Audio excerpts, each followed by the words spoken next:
qui ont goûté le don céleste, qui ont eu part au Saint-Esprit. Hébreux 6,4.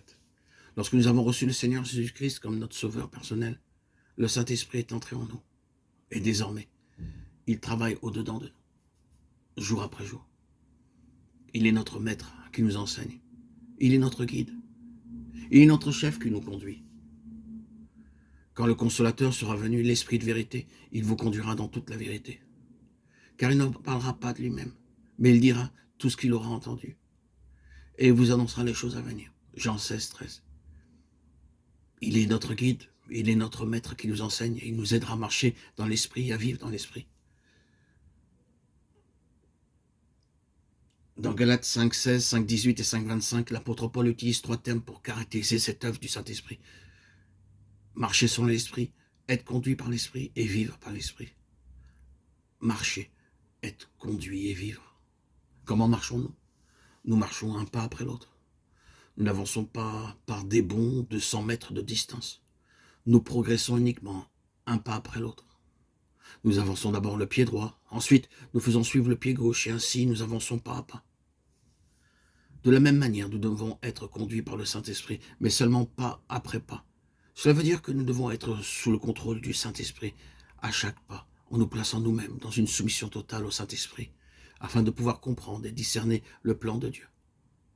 Qu'il s'agisse de quelques décisions à prendre pour établir nos plans, pour trouver du travail, ou pour déménager en tel ou tel endroit, il nous faut avoir cette direction de l'Esprit de Dieu. Quelquefois, nous devrons attendre des jours, des semaines ou des mois jusqu'à ce que nous soyons certains du plan de Dieu pour notre vie, pour tel ou tel problème précis. Dans certains cas, nous découvrons le plan de Dieu en un jour, mais il nous faudra parfois des mois avant que nous l'ayons discerné. Le Seigneur désire que nous attendions patiemment jusqu'à ce que son plan pour notre vie soit parfaitement clair. Voyons par exemple dans Actes 16, 6 à 10. Ayant été empêchés par le Saint-Esprit d'annoncer la parole dans l'Asie, ils traversèrent la Phrygie et le pays de Galatie. Arrivés près de la Mysie, ils se disposaient à entrer en Bithynie. Mais l'Esprit de Jésus ne leur permit pas. Ils franchirent alors la Mysie et descendirent à Troas. Pendant la nuit, Paul eut une vision. Un Macédonien lui apparut et lui fit cette prière. « Passe en Macédoine, secours-nous. » Après cette vision de Paul, nous cherchâmes aussitôt à nous rendre en Macédoine, concluant que le Seigneur nous appelait à y annoncer la bonne nouvelle. C'est de cette manière que l'apôtre Paul et ses compagnons s'attendaient patiemment au Seigneur, jusqu'à ce que le chemin par lequel ils devaient progresser leur soit rendu très clair. Tout d'abord, ils avaient l'intention de demeurer en Phrygie, mais le Saint-Esprit dit non. Ensuite, ils se préparaient à passer en Bithynie, et le Seigneur leur dit non. Ce n'est qu'après la vision donnée à Paul qu'il leur fut dit de passer en Macédoine. De cette manière, nous sommes dirigés par le Saint-Esprit.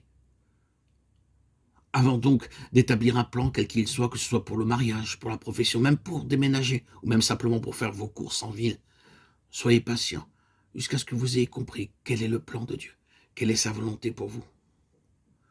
Beaucoup d'entre nous n'exercent pas suffisamment la patience pour attendre que le Seigneur révèle sa volonté.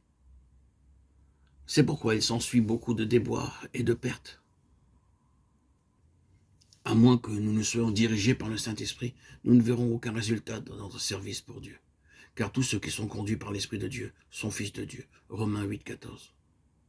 Ensuite, il nous est dit dans Galates 5, 25, « Si nous vivons par l'Esprit, marchons aussi selon l'Esprit. » Cela signifie que nous devons demeurer constamment conscients de la présence de Dieu.